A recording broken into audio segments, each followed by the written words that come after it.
everyone. Welcome back to my channel. Thank you for coming.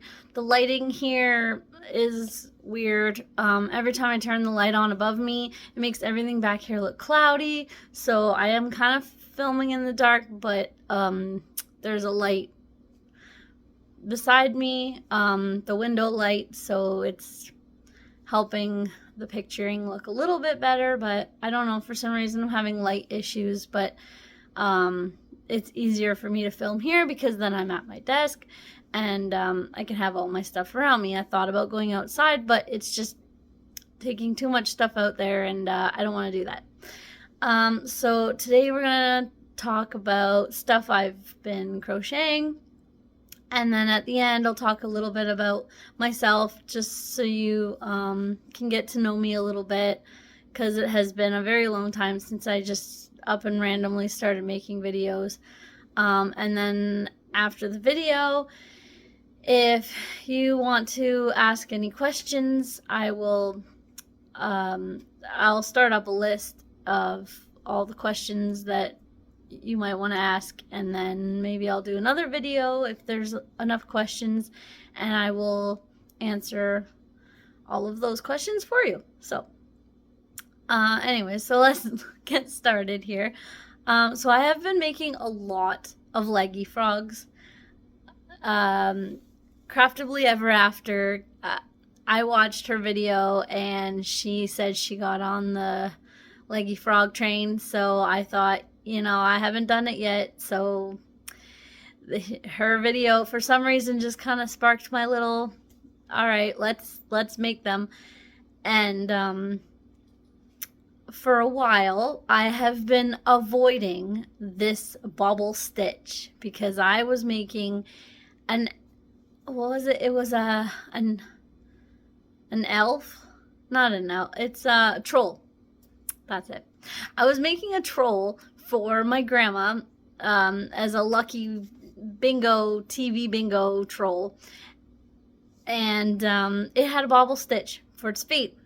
And I screwed it up royally, and it was the ugliest little troll I've ever seen. But ever since then, I have avoided the bobble stitch. And everyone's been making these leggy frogs, and I went, all right, let's make them. And sure enough, there's a bobble stitch. So I had to really make sure to learn the bobble stitch, because that was the most important thing, was the eyes. So just fair warning, if you don't like the bobble stitch like me, there is a bobble stitch. But if I can do it, you can do it. So I can't even tell you how many leggy frogs I've made, because those flowers that I have been doing and hiding out into the community, I have actually, with a red heart yarn, or even Bernat Premier yarn, because it's softer, I have been making keychain leggy frogs, and I have been bagging them up, leaving a little generic note, and leaving those for people to find. So on Amazon for 10 bucks, you can get about a bag of 50 of these things. These key rings, you can get about 50 of them in a bag for 10 bucks on Amazon. Or if you can find them cheaper, that's great too. So I put a leggy frog on a keychain. So there you go. Same pattern, just different yarn, and made it smaller. So then I got this Google printed, basically, enjoy this random act of kindness. Kindness is contagious, pass it on. So I put it in the baggie, add the frog, and then I have been putting those on trees for people too. So I've made quite a few. So that's why I can't count exactly how many leggy frogs I've made, because I've made too many. They're very addicting. So here are some softer yarns that I have been using to make larger ones. So there's this one. There's this purpley one. It's all different colors. And then, oh, here's another green one. And then here's another different colored one. There's a purple one. I did like a hot pink kind of one. Their mouths are all the same because I don't know. I just felt like I kept redoing the same pattern, and for some reason I just kept redoing the same mouth. But with another type of yarn, I made a medium-sized one, and I did make his mouth more happier. This one's actually a lot more softer than this one. It's the same yarn I used when I made that that chihuahua, that little brown chihuahua that's soft. This is the same yarn. So, and then as you can see, size difference. It's more of a medium type. So, and then I'm kind of into like miniatures, miniature doll houses, and the miniature furniture and the clothes and the teeny tiny little things. I've been getting into that slowly. My sister's way more into it than I am, but I've been in it a little bit. Sorry, my dog's on the steps, so I'm just kind of, he's made a noise. So this is what I made with teeny tiny yarn. More like string or thread, I guess, because it's so thin. But for fun, I made this for me because I probably will not make any more, considering how hard it was. I made this teeny tiny little leggy frog. I also the vest, I guess you could call it, I made that free-handed. I kind of went off the Wednesday Addams jacket. I went off the same similar pattern. I just kind of measured it around him where I would put the holes. I was gonna make sleeves, but I think I was kind of more going for a fisherman look. So he just needs his little fishing pole, I guess. But there's my teeny tiny little leggy frog. For the eyes, I took the same thread, just in black, and I just tied a knot, and then I cut above the knot, weaved it through, and then I used a little bit of glue because I didn't want it to go in, to pop through or pop out. So I used some glue. The vest can come off because I only just sewed it near the top and left it a little bit of a slit. So it could come off. It would just kind of, it would go over his head, and yeah. So there's my teeny tiny little leggy frog. Here is the average leggy frog that everybody's been making in size comparison. So you get an idea of all the leggy frogs that you've been doing that are roughly this big, and he is this big. So they can hold hands. So there you go. For whatever reason, I wanted to make a tiny leggy frog. Same pattern, just thinner yarn. The thinner you go, the smaller you get. So there's that. Not much else as far as new things, just mostly the leggy frogs. But I did finish making this duck that I started a while back. So somebody ordered it, but then they changed their mind, and I had already kind of started it, so I figured I might as well finish it, even if this person didn't want it. Somebody else would want it, or they might now see it and then say, oh wait, okay, now I do want it. So so there's this little duck. There's a mallard duck pattern that is in this too. So it's the same pattern, but you would just change up the colors and you make it into a mallard duck. Where did I get that pattern? Just bear with me because the papers are all beside me. Yeah.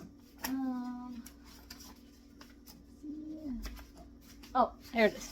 Okay, this is the pattern. So then, as you can see, they're the same ducks, but you just change the colors. So there's that duck. I thought he turned out pretty cute. I was kind of iffy on maybe I should have put the eyes up a little higher and the beak, because when I was sewing the head to the body, I felt like he was just kind of like this. So unless he's at this type of eye level, he just kind of looks like he's pointing down.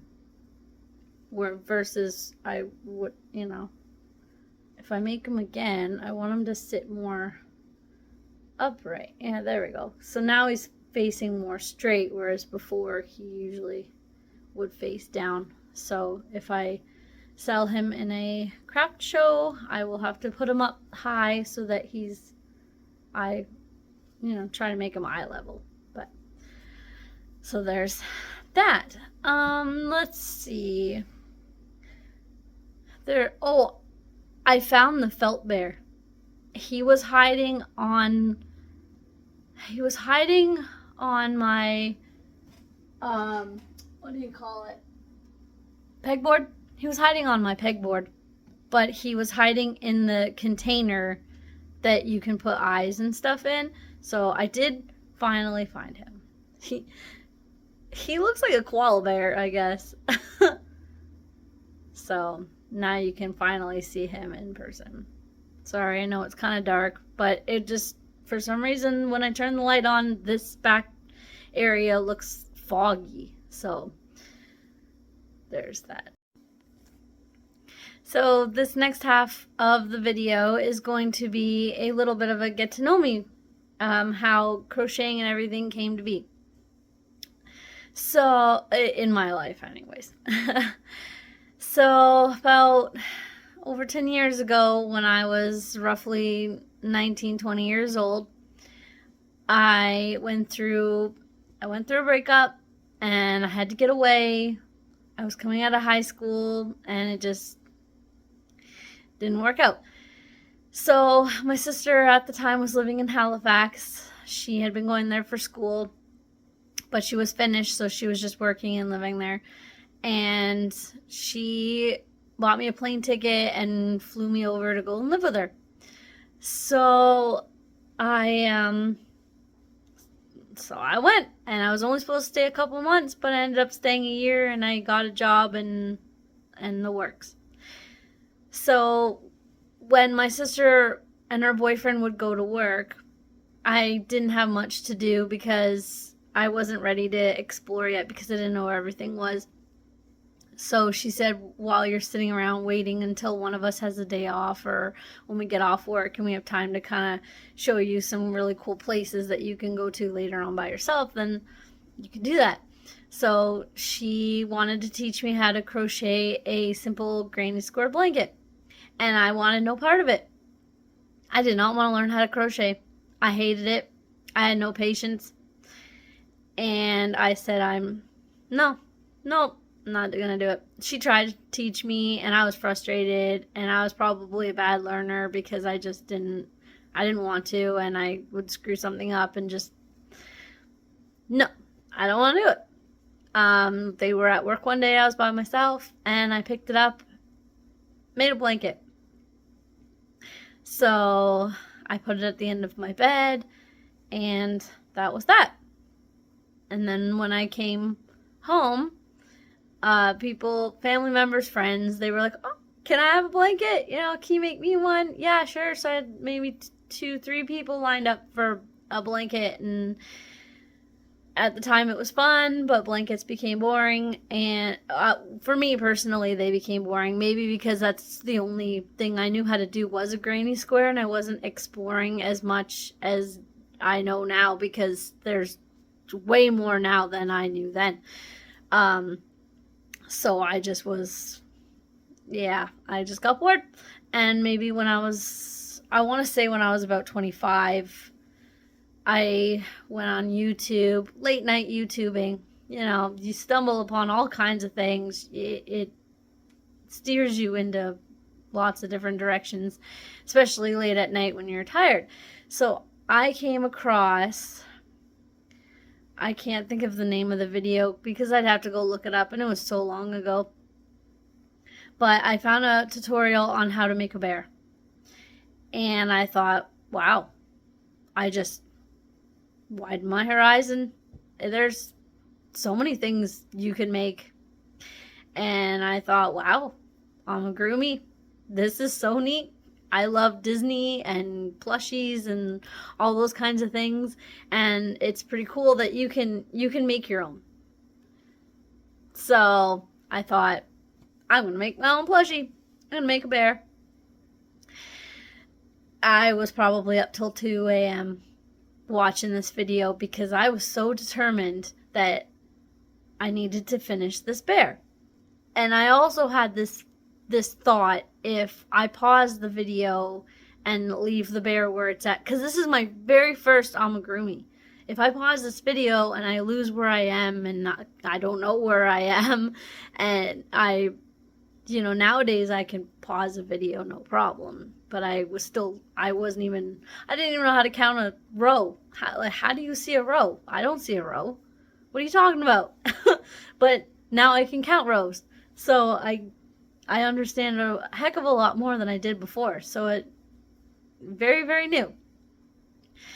I didn't know what she was talking about, but I followed along as best I could. It didn't look exactly like her bear, but that's okay because it still turned out to look like a bear. And the next morning, I was so excited. I showed my mom, and I'm just like, look what I stayed up till 2 a.m. to make. Like, I can make amigurumi now. And so then it just went crazy from there. I was just looking up tutorial after tutorial of all these people that I could follow along with and make all these things.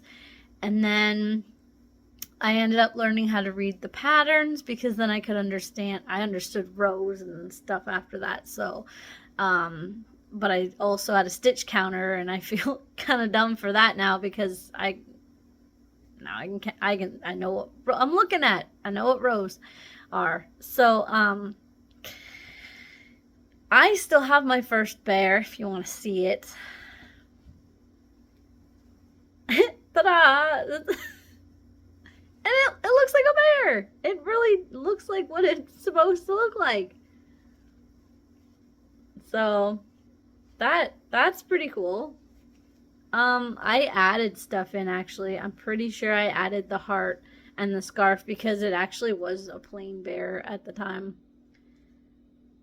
So I'm pretty sure I did it. I watched a tutorial on how to do a heart, and I thought, well, it'd be cute with a heart, and then some chain scarf. So there's my little bear. So proud. Of course, I did it in purple. Everything I usually make is in purple because it's my favorite color. If I have the opportunity to use purple, I will. Hence, Scaredy Eddie and my turtle.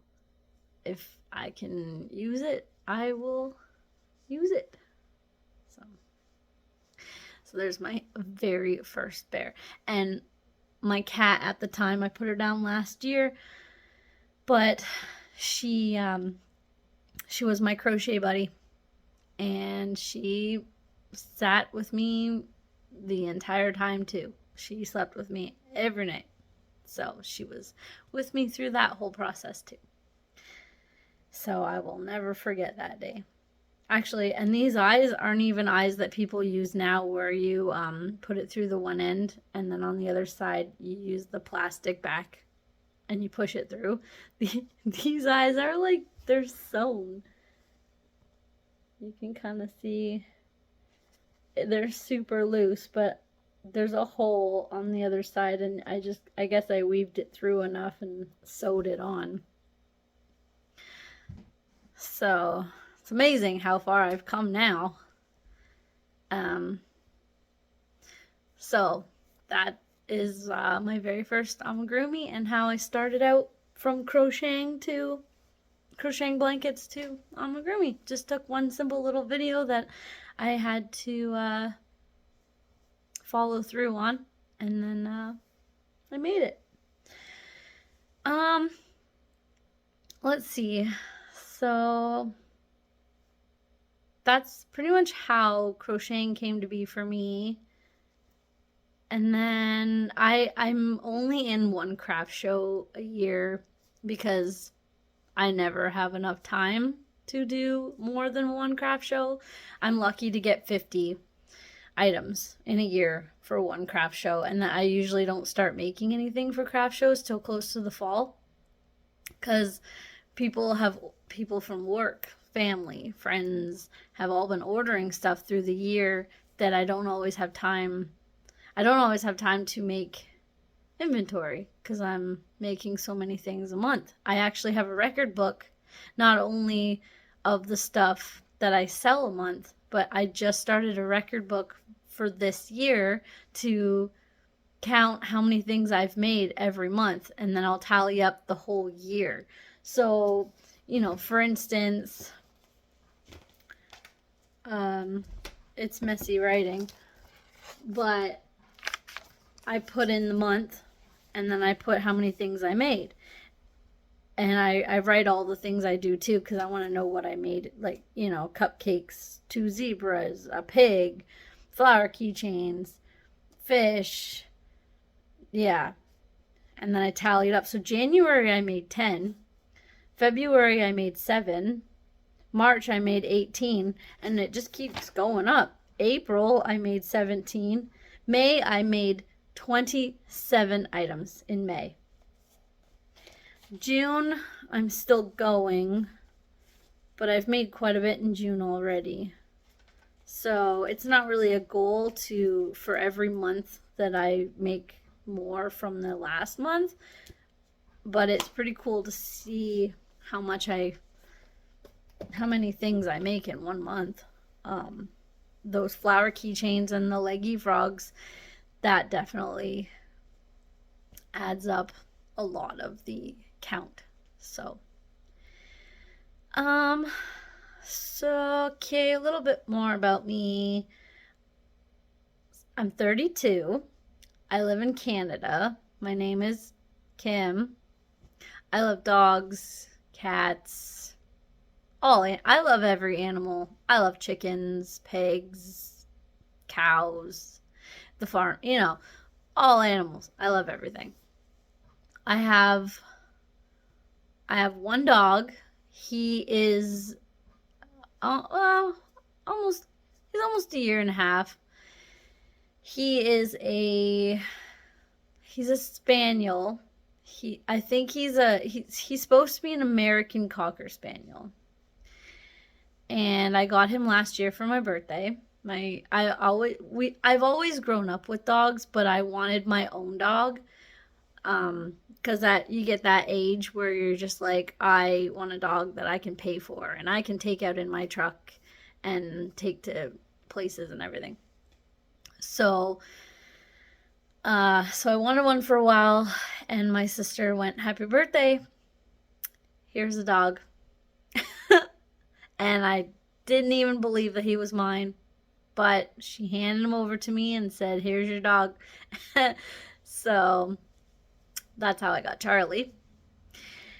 And I have one cat. I used to have 2 cats, mother-daughter, but I had to put Mumzilla is the mother.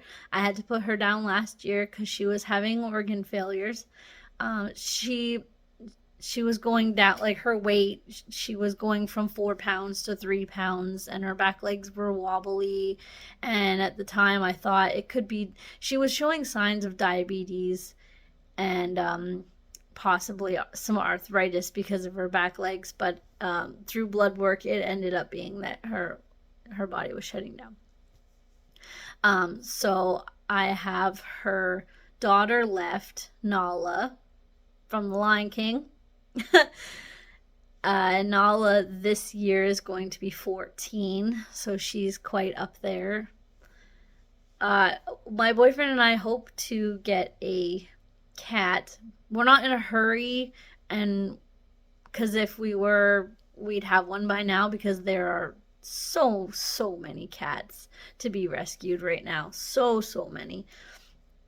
There's a kitten nursery nearby, and they are just swamped with cats right now looking for foster homes, and it's just, yeah. So if I really wanted one, I could have one right now, but it's just not the time. And it's nice to just look, and then when the right one comes, then the right one will come. So I do live at home. I live downstairs in my parents' basement, but it is renovated. I bought flooring and paint and kind of helped redesign the basement. My dad's a contractor, so he did a lot of the work, but I tried to help on the side as much as I could. And so I've made the basement more of a apartment setting than just a basement. And let's see. I have a boyfriend. We've been together for 4 years. I think going on 5 or something. I don't know. I've lost track at some point. So we've been together for a long time. The first year we started going out, it took a couple months, but he started slowly moving in to this house. The job that he works for is about a 2-minute drive from the house, versus if he went to, because at the time he was with his parents, if he had driven there and back to work, it'd be about 30 minute drive ish. So you could do that, or you could drive 2 minutes around the corner to your job. And he slowly started trickling in to this house, because not only because of how close he was, if he finished Friday night and he had to go in Saturday morning, it was just easier for him to spend the night. Then he would spend more nights, and I would go to work and he would just be here hanging out, and then he'd drive over to see his parents. So I ended up giving him a drawer out of my dresser.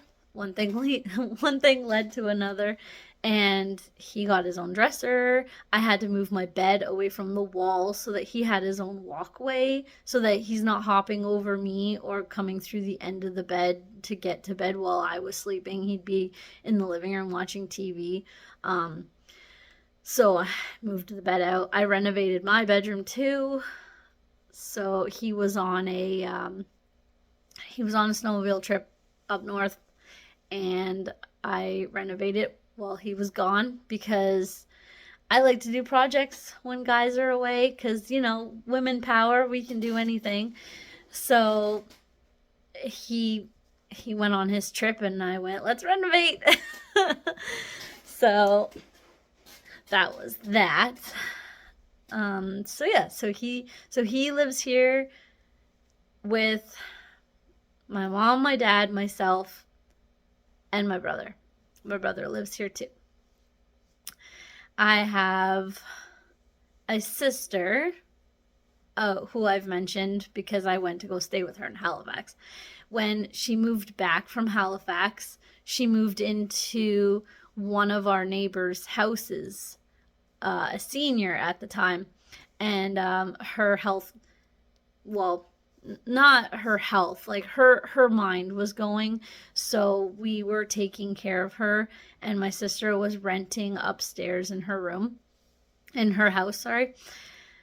So when she passed away, my sister and her boyfriend bought the house. So my sister is my neighbor. So we're very close. And my mom has cousins that live in both directions down the street of each other too. So I live with my brother, my sister is my neighbor, and we have cousins that are our neighbors also. And my great aunt is also a neighbor too. So we're just one big happy close knit family. But one of these days, my boyfriend and I, we're saving up to eventually move out, but we're not in a hurry because we all get along really well. Rent is, we do pay rent. We pay our own groceries, so we're not just, bums in the basement. We pay our share. Um, so that, yeah, because we're responsible in that sort of sense. I know every dynamic is different because some kids who do live with their parents don't pay rent, but that's the dynamic. That's between that's your business with your family and vice versa. So I don't judge in any way with people who do still live at home and don't pay because you could be contributing in other ways too. So just to kind of put that out there's no judgment. We pay our rent, but there's some people who don't, and that's okay too. So let's see. What else do I need? I really love plants because I used to have my plant rack over here, but after renovating the basement, the plant rack's on the other side of the wall. The best thing about my job is that one of the best things about my job is that if I need help with plants, there's a lot of seniors that can help me with that because they are huge experts.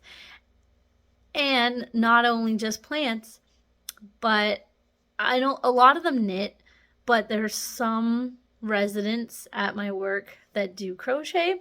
So if I ever need advice or something like that, then they'll always help me, or vice versa. And I always credit the residents on how great they crochet, and then they're all, or knit, sorry. I credit the residents on how great they knit, and then they're always going, oh, well, you're such a good crocheter. And so we admire each other's work. And when my work has their end of the year Christmas bazaar craft show that I'm always in, the residents have their own table set up, so they'll have like their knitted scarves and shawls, and like slippers and mittens and blankets, all kinds of things. They actually don't keep the money. They give all the money to the food bank. So I have contributed some of my stuff for their table to go towards the food bank too. So I don't get anything out of it. I just make I make those flower keychains, and I give them to them, and I say, sell it for whatever you want. And then that money is towards the food bank as well. So, and then I don't sell it at my table because they're already selling it at theirs. And if I haven't already mentioned it, which I'm sure I have, I do work in a retirement home. I'm a housekeeper, but housekeepers are not just cleaners, because we get belittled for it all the time. Oh, you're just a cleaner. You just make beds, you clean toilets. Housekeepers don't get enough credit as other people do. Yes, people who work in the kitchen are just as important, and the wellness staff, they're hugely important, but we shouldn't forget housekeepers as well, because housekeepers not only are in the rooms cleaning it, but the residents are in the room sometimes when we're cleaning too. And if they're upset about a family member and they're crying and they're down, and you're there to pick them back up, you're there to be their friend. I always say I'm like a hairdresser. When you go to the hairdresser and you just let out your life story, You know, it's almost like sitting in a therapy chair. Well, I don't just go in there to clean. I'm like your therapy person. I'm there to hug you, to see if you're okay. If you're coughing from a dry throat, here, let me get you a cup of water. Like I care about them. I don't just focus on the room. Like I care about the people too. Um I know this isn't about crochet or anything. That's why I said at the other part of the video, if you wanted to stop because you just wanted to see the crochet, that's fine.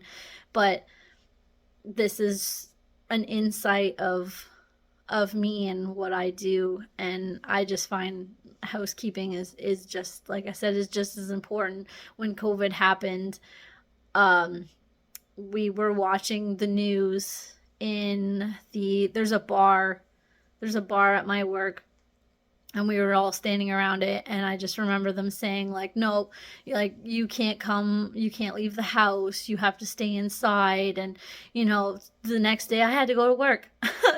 So I mean, I didn't get pulled over, but I know people who did. But cops were out and about waiting for people that were out of the house. If you were driving, they'd pull you over. Where are you going? Because there's nowhere you're allowed to go except for home.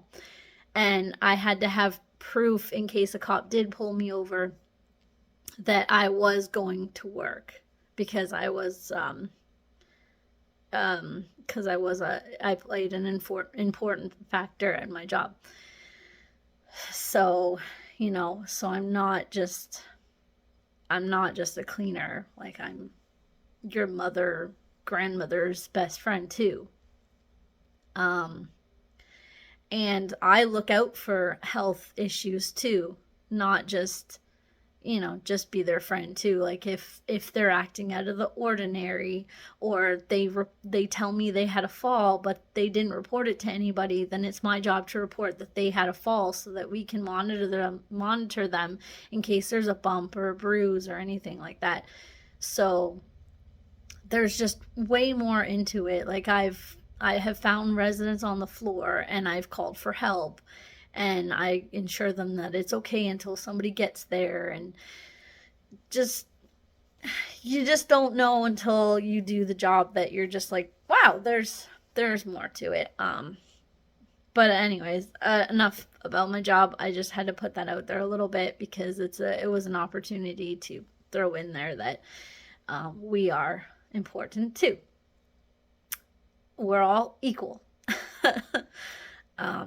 Nothing should be as important as the other, but yes, wellness is very very much important, but we are too. So I have been at my job this is my 6th year. So last year I got my 5-year pin. You get this, like, yeah, you get a pin for 5 years after working, and then I don't know what you get for 10, but this is my 6th year. I have been at my job since it went up. So I was working in another town at the time as a housekeeper in a hotel, and I hated it. I'm sorry, I hated working in a hotel. It was just, yeah, if you've worked in it, you know. So then when I found out that this town that I live in was putting up a retirement home, I was like, perfect. I'm applying as soon as I can. And I did, and I was the very first day housekeeper that they hired. So I have been there since day one. There was one resident at the time, and then 4 more trickled in. So I've been there since ground up. Now we have over 100 residents, and we are 100% full. So that's amazing to watch it from start to how it is now. So I am very passionate about my job and what I do, because those people matter to me, and it's not just cleaning. So there's that. Let's see, what else do I love? I love Disney. Who doesn't love Disney? I love anime. My favorite anime growing up that I used to watch was Inuyasha. I never really got into Naruto. It was always just Inuyasha. And currently, Inuyasha is on Netflix. I think it's 6 seasons on there right now, and I just kind of slowly was been binge watching them all. So there's that. Oh, and the Studio Ghibli's, those are good. Like Kiki's Delivery Service and that, those are good ones. That's as far as I can think of right now, as far as who I am and what I do and all that kind of stuff. I'm just going to leave it at that because that'll leave room for any questions that people might have. So feel free in the comments down below to leave some questions. And if I have enough, then I will make another video and answer them all. So thank you for watching. I hope I didn't bore you. And I'll try to make another video again soon. I'm home alone today because, as you can probably tell with the amount of people that are usually in this house, it is very hard to make videos because there's always somebody around. But this is my opportunity to make a quick little video and say hello and add in some more content. So I hope you enjoy your day or your night whenever you might be watching this. And I can't wait to make more videos, hopefully. I don't know when the next one will be. It just kind of, they're just going to pop up when they pop up. So thank you for watching and goodbye.